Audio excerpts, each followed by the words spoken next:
Okay, picture this. You're standing in front of this giant Buddha statue, right? Serene, timeless, you get it. But then you look out and see, I mean, it's a landscape marked by, well, conflict, years of it. And that's exactly where our deep dive takes us today. Right into the heart of the Myanmar resistance. Exactly. We'll be looking at this YouTube documentary. It's called Myanmar, the Rebel Army. It's from RTE.TV. Yeah, RTE.TV documentary. And you know what's so amazing about this documentary? It's like you get this, I don't know, it's like a firsthand look at the people who are actually, fighting on the ground. You rarely see that. That kind of access is incredible. It really is. So we're gonna try and answer like the who, the what, why, and how of the resistance movement. The one that's fighting against the military junta. It's a complicated story. For sure. And we're gonna uncover, like their successes, the challenges, but also the human cost of all this. Right, because this isn't just about politics. It's about people. Real people whose lives have been completely upturned. It is. Get ready for a journey. I mean, I don't know. It's a journey into a conflict. Few outsiders ever, ever actually witness. It's a story of courage, resilience, and it's ultimately a fight for freedom against, some would say impossible odds. It might feel that way sometimes. So, okay, let's rewind.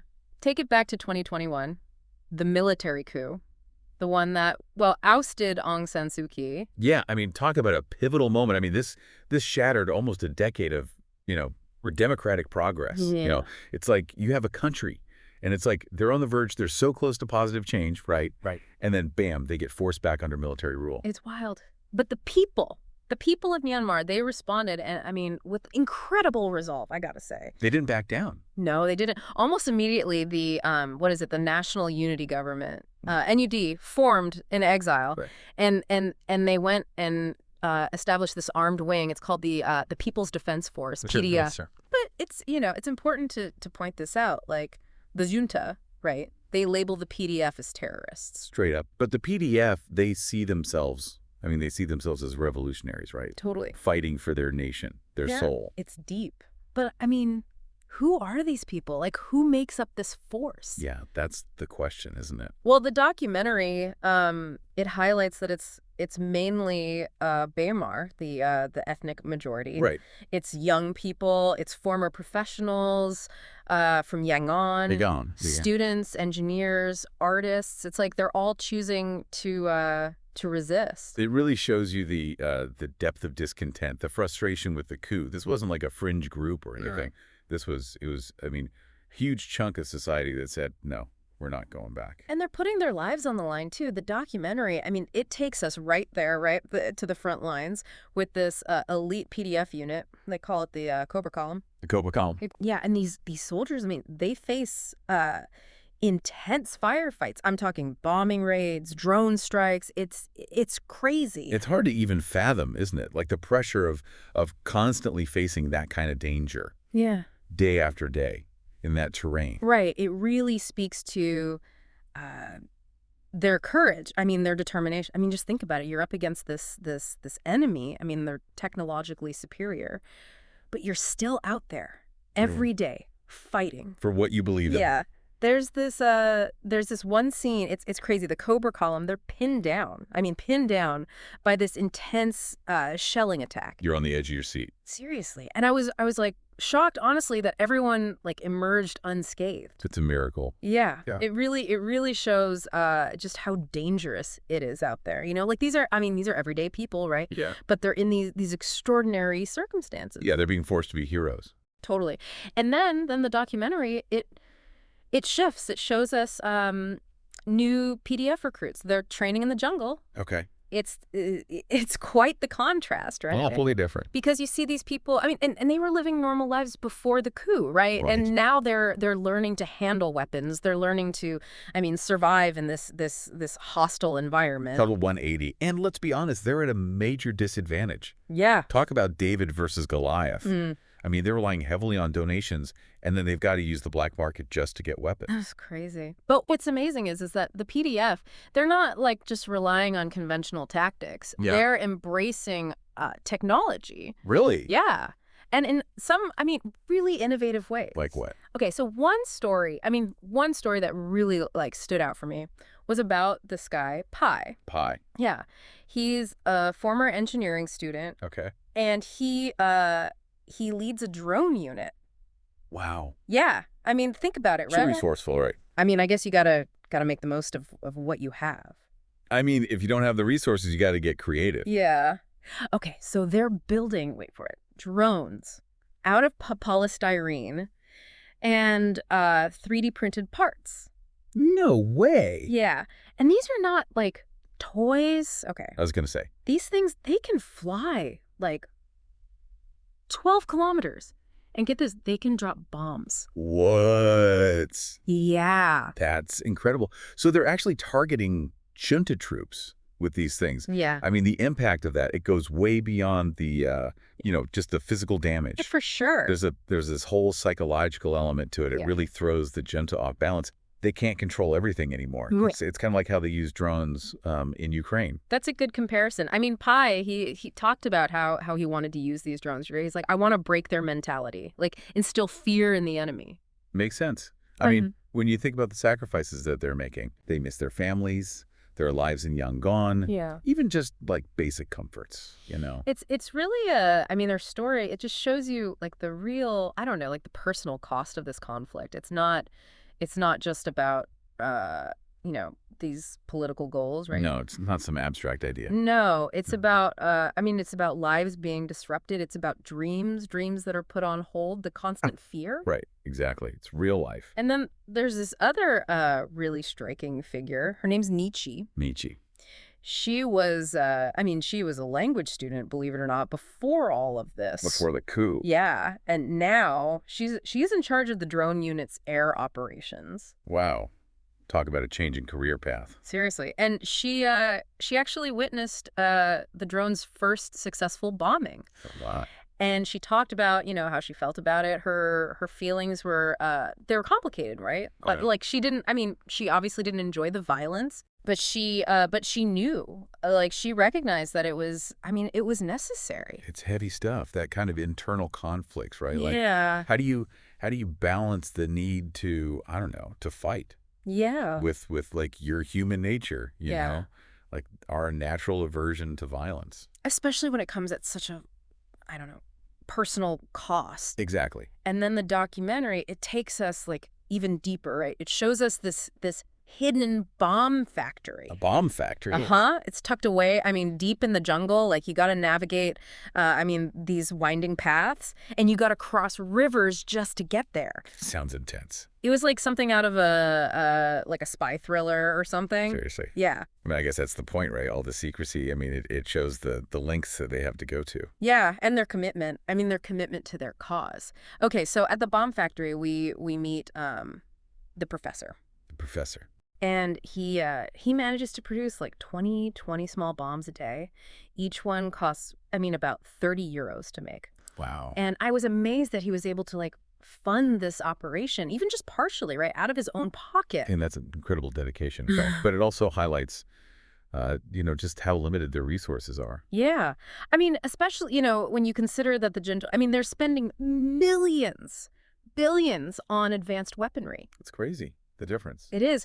But it's incredible how the PDF like adapted, Yeah. They're making bombs from like everyday materials. Like they're crafting mortars from car shock absorbers. No way. That's ingenious. And they even have this former electrician, his name's G, and he lends his expertise. So like necessity is the mother of invention. Seriously, it's remarkable, to see how they're like constantly adapting, they're improvising, they're finding ways to fight back against, a much more powerful adversary. For sure. And it's working.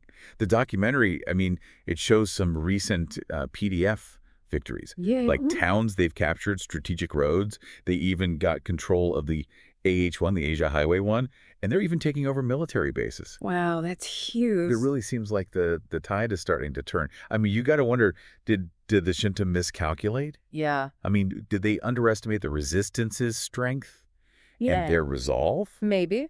But one key factor, in all these victories, seems to be this alliance. The alliance between the PDF and the Karen National Liberation Army. Or KNLA. Yeah. Okay. They're seasoned, right? They've been battling the central government for Decades. Decades. They're guerrilla fighters. So combining their experience with the PDF's, Yeah. energy, I mean, that's a powerful force. It is, and for example, the PDF, them getting control of that AH-1, Yeah. it's a big, I mean, it's a big strategic win, right? Huge. Because it cuts off like a vital revenue stream for the junta, right? Totally. Yeah. It directly impacts their ability to fund the war. Yeah. It shows, I don't know, it shows that the PDF, they're not just like, engaging in these small skirmishes or whatever. Right. They're thinking strategically. Big picture. Yeah, and they're going after the junta's, their logistical and financial weaknesses. That's smart. I mean, I don't know if the junta saw that coming. It's a much more mature approach. Right, sure. But, the conflict isn't only, about military victories, right? Right. The documentary, it shines a light on the real human cost. Yeah. And some of it's pretty disturbing. It is. It shows us this PDF prison, and they're holding captured junta soldiers there. Okay. I mean, and that's where the moral complexities come in, right? How do you treat your enemy, especially when that enemy has, a history of brutality? And what struck me was like the prison. It wasn't what I was expecting. It didn't look like those those brutal detention centers. Mhm. The ones we see. Like there were no chains. The conditions seemed, relatively humane. And get this, the prisoners, they actually agreed to be interviewed. Really? Yeah. I mean, that says something, right? It does. Like maybe they're being treated fairly. Yeah, and it's like the opposite of what the junta does. Totally. And one interview really stuck with me. We hear from this corporal. He had served in the junta's army for like 20 years. Wow, 20 years. And he admitted that the military, they totally misjudged the resistance, like their strength and their resilience. Interesting. Yeah. He also talked about like the differences in their fighting styles, Right. And he seemed to believe that the PDF was like more effective, Yeah. more adaptable. That's a powerful statement coming from someone who's served on the other side for so long. I mean, that really challenges the narrative that the junta's been pushing. Yeah. Like maybe there's dissent within the military itself. Yeah, maybe. But then the documentary, it does this thing. It's jarring, right? Yeah. It shows this horrific video, and it's of captured resistance fighters. And they're being burned alive. Burned alive. By this, this junta-affiliated militia. It's a brutal reminder of the stakes.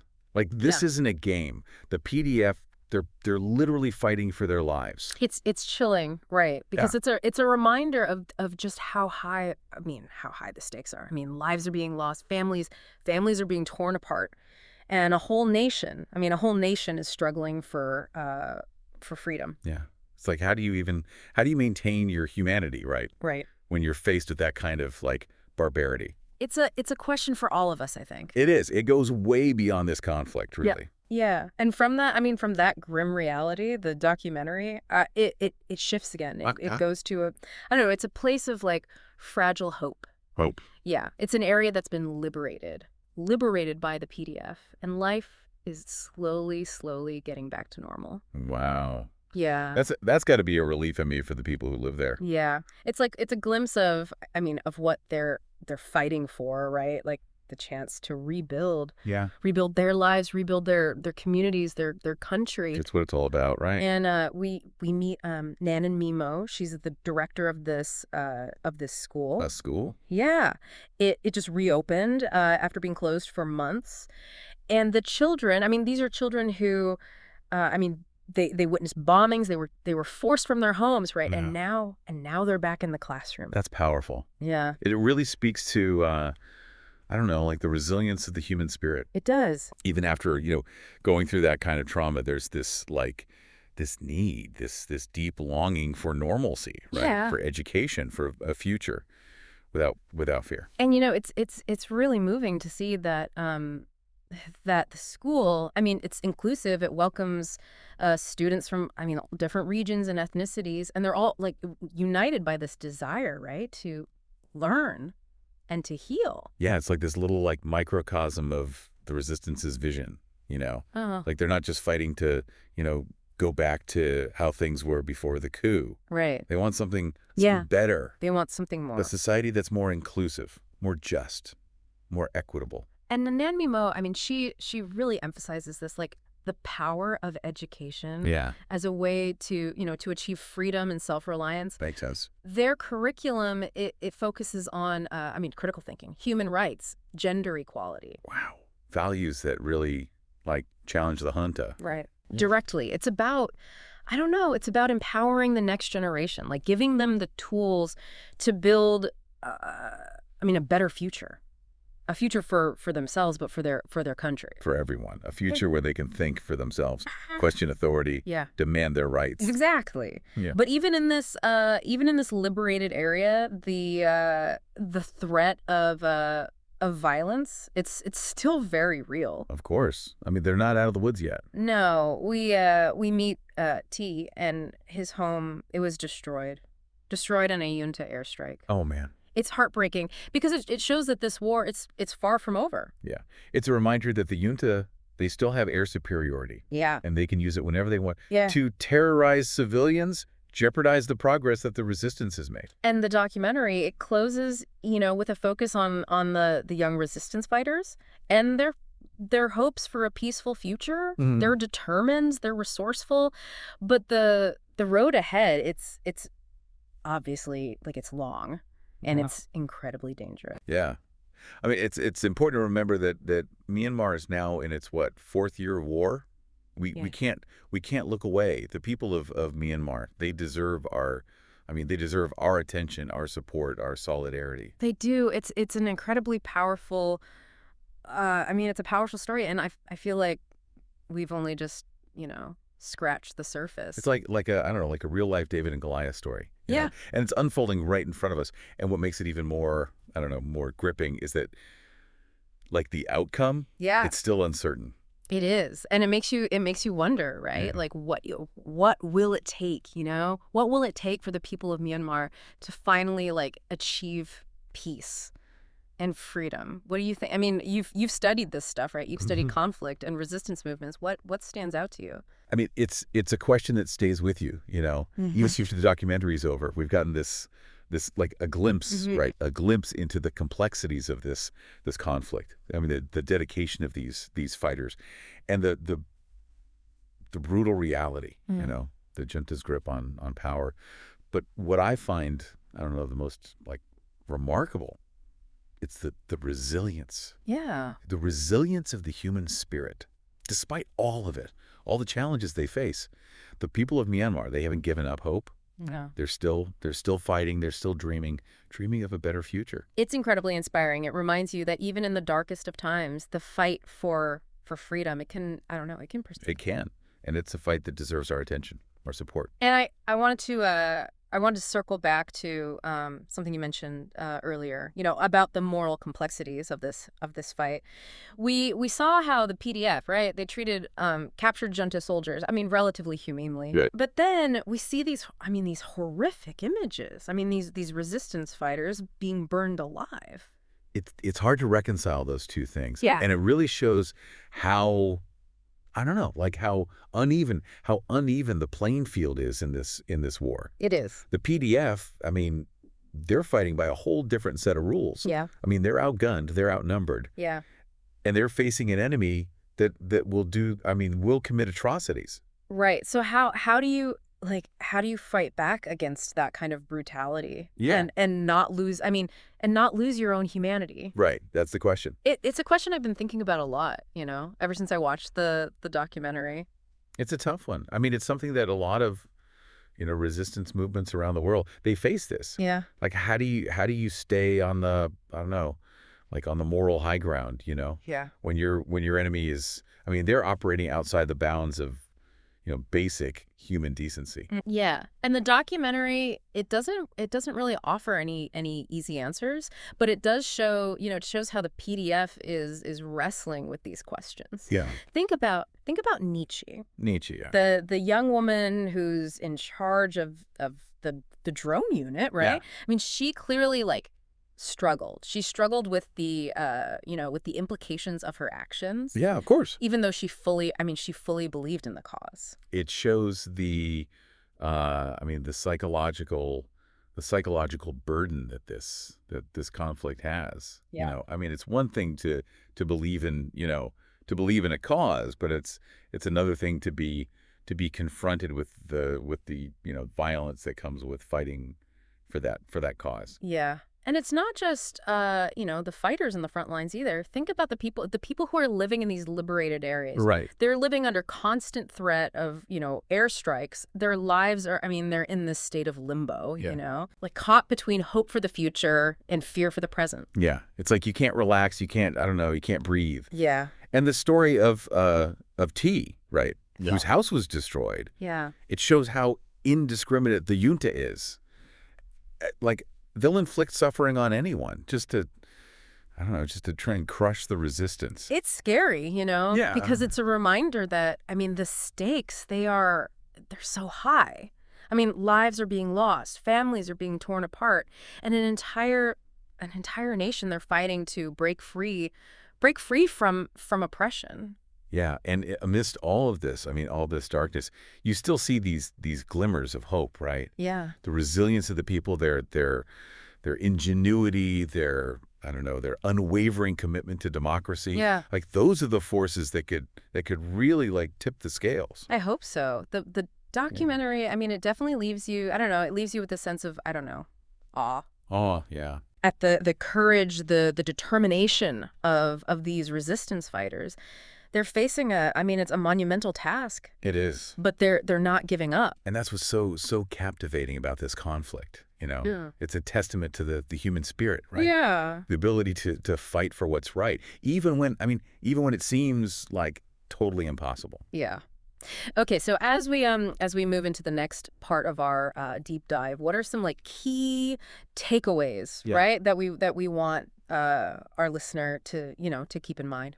Well, I think first we've got a much better understanding of how complex the situation in Myanmar really is. It's a situation that it really resonates with anyone, I think, who values freedom and democracy. Yeah. Like this reminder that these rights, Uh-huh. they're not something we can just take for granted. Yeah. They have to be protected, defended. Yeah. And especially when you consider the lengths that the people of Myanmar, they're gonna to secure these rights. Absolutely. Think about those drones. Yeah. The homemade drones, Mhm. the secret bomb factories. These people they're incredibly resourceful. They have to be. They're using whatever they can get their hands on to Yeah. fight back. Yeah. And they're doing it against a much better equipped enemy. And what's even more impressive, right, is that they're not just focused on the military side of it. Right.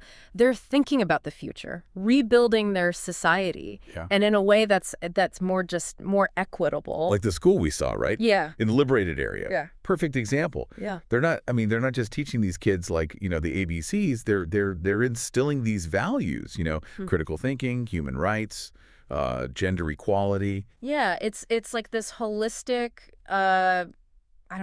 approach to resistance. Totally. It's about planting those seeds for a truly democratic future. Yeah. And it makes you realize, right, that resistance, it's not just about fighting back with force. No. It's about resilience, creativity, finding those ways to to undermine this oppressive system, even in small ways. Right. Like remember what Nana Mimo said, the school director. Yeah. She was saying how important education is. Like, she sees it as a pathway, Yeah. to freedom and self-reliance. Yeah, and that was powerful, especially when you consider, the risks that she's taking just by running the school. Totally. The junta they could target that school, at any time. Yeah. It shows that they see education. They see it as a threat. Yeah. And that's why it's so important. It's about empowering, right? Empowering the next generation. Yeah. Giving them the tools. The tools they need. Yeah, to create a better future, for Myanmar. It's the long game. Yeah. Yeah. Yeah. And it's just as important as the battles that are being fought on the front lines. it brings us back to that question, right? Yeah. Like what is it that makes ordinary people, rise up, Right. rise up against oppression? Yeah. And we see in this, we see in this documentary that it's a combination, right? It's like desperation, anger, hope, and a deep sense of injustice. It's about reclaiming their agency, you know, Yeah. their right to determine like their own destiny. Mm. They're refusing to be victims. They're not passive. Yeah. They're shaping their future. Yeah. Okay. So we've talked about the resilience and the determination of the resistance, right? But Yeah. I'm curious, like on the flip side, the junta, Yeah. how could they have like miscalculated so badly? Right. How could they underestimate like the will of the people to resist? That is a fascinating question. I mean, history is full of examples, right? Yeah. Of, Yeah. of these authoritarian regimes, and they make the same mistake. They do. They get so isolated, right? Isolated from the people they govern that they lose touch with reality. Totally. They surround themselves with like yes men, Yeah. and they start to believe their own, I don't know, their own propaganda. Maybe it's arrogance, like a belief that that brute force, that's all it takes, that it will always prevail. Yeah. Yeah. But as we've seen time and again, from the French resistance to, I don't know, like the Arab Spring, the human the human spirit, the desire for freedom, it can be a much more powerful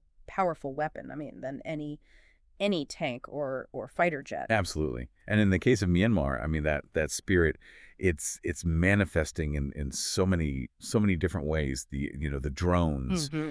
the bomb factories, the teachers who are risking. I mean, they're risking their lives to educate this next generation. Right. It's like this multifaceted resistance, Yeah. and it's all driven by this shared vision of a democratic future. When I think about Pai and his team building those drones, out of scraps, Yeah. it reminds me of that line, from Apollo 13. Oh yeah. We've had to invent a way to make this thing fit into this thing using nothing but this stuff. Exactly. It's that same ingenuity, right? Yeah. Born out of necessity. They're adapting, they're improvising, Yeah. they're finding these new ways to challenge the status quo. Yeah. It makes you wonder, right? Like, has the junta accidentally created this generation of innovators and problem solvers? It's definitely possible. I mean, adversity often, it breeds creativity, Right. and who knows, maybe those skills will be like invaluable in rebuilding Myanmar. Yeah. Once this conflict is over. Let's hope so. But for now, Yeah. right? Yeah. The reality is that they're facing, a ruthless enemy. Yeah. The junta, they've shown time and time again that they'll do whatever it takes to hold on to power. That's where the international community has to step up. Uh-huh. We can't just sit back and watch this happen. We have a moral obligation Yeah. to support the people of Myanmar in their fight, in their struggle for freedom and democracy. Right. But I think a lot of people, they feel overwhelmed. Mhm. Overwhelmed by the complexity of it all, and they're unsure of what they can do to help. It's understandable. you Yeah. know? I mean, Yeah. it could feel like anything you do. It's just a drop in the ocean. Yeah. But even those small actions, they can have a ripple effect. Like what would you suggest, to our listener? Well, for starters, right? Staying informed. You- Staying informed is crucial. The more we know about what's happening in Myanmar, the better equipped we are to advocate for change. So like reading articles, following reputable news, sources, sharing information with others. Exactly. And then there's social media. Yeah. Yeah. Raising awareness, amplifying the voices of the Myanmar people. Putting pressure on our governments, Yeah. to take action. Those are all ways to contribute. And what about supporting like organizations that are working like on the ground in Myanmar? Are there any that you would recommend? There are so many organizations that are doing just incredible work. Groups like Amnesty International. Yeah. Yeah. Human Rights Watch, they're constantly, I mean, they're constantly monitoring the situation. Yeah. They're advocating for human rights, and there are local organizations too, Yeah. providing humanitarian aid, Yeah. supporting these displaced communities. I mean, a little bit of research online, yeah, it'll reveal a lot of worthy causes. And I think it's important, to remember that even though this conflict, I mean, it's happening far away, right? Right. It's not just this, abstract geopolitical event. Right. It's impacting, real people, real families, communities. That's such an important point. Yeah. We have to see beyond the headlines. We have to recognize like the human faces behind this crisis. The stories, the stories that we heard in the document. I mean, like T, right? Yeah. Who lost his home in Yeah. an airstrike. Yeah. I mean, they remind us that this war. I mean, it has this real this personal impact. I mean, on countless lives. Exactly. And that's why empathy is so crucial. Yeah. Trying to understand what the people of Myanmar are going through. I mean, even if we can never fully grasp, the depths of their suffering. And remembering that, that their struggle for freedom, for democracy. I mean, it's something that connects us all, right? It doesn't matter where we live in the world. Right. Because I mean, ultimately, their fight, it's our fight too. Uh-huh. It's a fight for the fundamental values, Yeah. Human dignity, self-determination. Okay, so as we wrap up part 2 of this deep dive, I wanna circle back to something we discussed earlier. The moral dilemmas, right? Yeah. The moral dilemmas faced by the PDF. It's something that deserves more exploration, I think. Yeah. We saw the contrast, right, between the PDF's relatively humane treatment of these captured junta soldiers, Yeah. and then that horrific video of the resistance fighters being burned alive. Yeah, it really highlights, the moral gray areas, right? Yeah. Of this conflict. The PDF, I mean, they're fighting against an enemy that doesn't play by the rules. No. An enemy that's willing to commit these atrocities. Right. So, I mean, how do they respond? How do they respond to that brutality without losing their own humanity? It's the question, isn't it? It's a question that, I mean, it's haunted me since watching this documentary. Yeah, me too. Yeah. It's the kind of moral quandary that, I mean, that doesn't really have any easy answers. No, I mean the junta's actions, they're clearly reprehensible, right? Of course. But is it ever justified to resort to that same level of violence? It's a question that philosophers and ethicists, I mean, they've been debating this, for centuries. Yeah. And there's no consensus. No. There's no easy answer. But I think what's important is that the PDF, they're grappling with these questions, right? Right. They're not just embracing this violence, indiscriminately. Right. They're trying to find a way to fight back effectively, Right. while still maintaining their moral compass. And that's what separates them. That's what separates them from the junta. Yeah. The PDF, they're fighting. I mean, they're fighting for this future, a future where peace and justice prevail. They're not. I mean, they're not just seeking revenge. They're not seeking retribution. And I think that's a crucial distinction for our listener to understand. Yeah. This isn't just a cycle of violence. Right. The PDF is fighting for something. Something bigger than themselves. They're fighting for this future where all citizens of Myanmar can live in freedom and security. And it's that vision, right? That vision of a peaceful, a democratic future. Yeah. That keeps them going. Even when they're facing unimaginable hardship. Yeah. That's what gives their struggle meaning, Yeah. And it's what makes it so compelling, I think, for us as observers to witness. It makes you wonder, right? Like, are there any historical parallels? Yeah. to this conflict? Like, have there been other resistance movements that have faced similar challenges, that have Yeah. had to make similar choices? Oh, absolutely. I mean, throughout history, I mean, we've seen countless examples of people rising up against these oppressive regimes, fighting for their freedom, fighting for their dignity. I mean, think about the French resistance during World War II. Yeah. The anti-apartheid movement in South Africa, Yeah. the Velvet Revolution in Czechoslovakia. I mean, these movements, they all faced, I mean, incredible odds, right? Yeah. And yet they still managed to achieve these remarkable victories. Yeah. And what do you think are some of the, I don't know, like the common threads, right, that run through these, I mean, these successful resistance movements? What are some of the, I don't know, the key factors that contribute to their success? Well, I think one crucial factor is unity. Okay. A successful resistance movement, I mean, it needs to be able to bring together people from all walks of life, Yeah. right? From different backgrounds, different perspectives.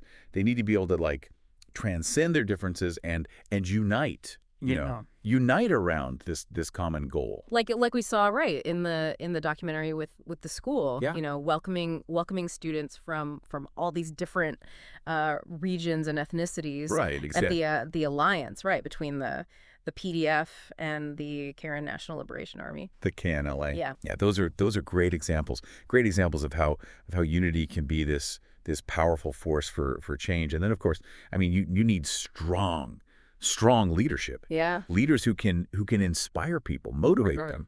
Leaders who can articulate, this clear vision for the future, and who can make these tough decisions in the face of adversity. Leaders like Pi, right? Sure. Leading the drone unit. With such ingenuity. Yeah, and the professor Yes. risking his life to produce those makeshift bombs, and we can't forget, Nana and Mimo Of course not. providing that vital education for the next generation. I mean, they're all showing incredible leadership in their own ways. Absolutely. They're all playing, these critical roles in this struggle. And then I think another important factor is international support. Yeah. Resistance movements, they're much more likely to succeed if they have the backing of other countries. Yeah. Whether it's through diplomatic pressure, economic sanctions, or even military aid. And that brings us back, right, to something you said earlier. Yep. About the responsibility, the responsibility of the international community to support the people of Myanmar. Yeah. What are some concrete steps, right, that governments, that individuals, I mean, they can take, to make a difference? Well, governments, I mean, they can start by imposing tougher sanctions on the junta. I mean, they can freeze the assets of these military leaders. They can cut off their access to international finance. They can also provide more humanitarian aid. Uh-huh. Humanitarian aid to those who have been displaced by the conflict. And what about individuals?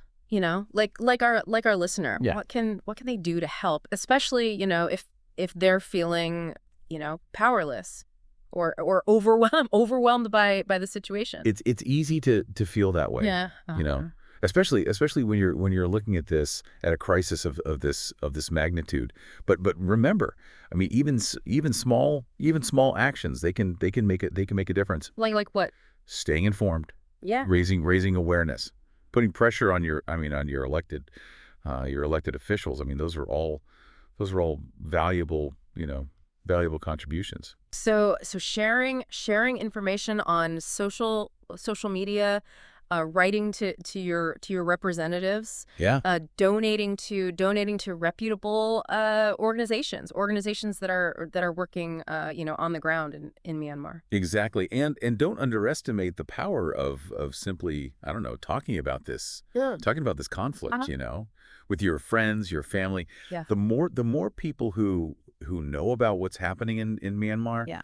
the more I mean the more pressure, right? Yeah. There will be on governments to act. I think that's a really, really important uh, point, Yeah. because it's easy, it's easy to feel like disconnected, Yeah. disconnected from global events, Yeah. especially when they seem, so far away. But by keeping the conversation alive, by sharing information, by expressing our solidarity with the people of Myanmar. I mean, we can help to, I don't know, we can help to ensure that their struggle is not forgotten. Absolutely, Yeah. because their fight for freedom, for democracy. I mean, it's a fight that it resonates with all us. It's a fight for, I mean, the values that underpin a just and equitable world. Yeah. I'm glad we were able to have this conversation today. It's been eye-opening, to say the least. And I Oh hope yeah. it's inspired our listener to learn more, to stay engaged, and to find those ways to support the people of Myanmar in their quest for a better future. Me too. Their story is one of courage, of resilience, and of hope, and it's a story that deserves to be told and retold until freedom and democracy finally prevail in Myanmar. Thank you for joining us on this deep dive into the heart of the Myanmar resistance. We hope it's given you I don't know, like a deeper understanding of the complexities, the Yeah. complexities of this conflict, the challenges that these resistance fighters they face, and the Mm. the unwavering hope, the hope that fuels their struggle. Remember, even small actions, they can make a difference. They can. Stay informed, stay engaged, and let's continue to amplify the voices of those who are fighting for a better world.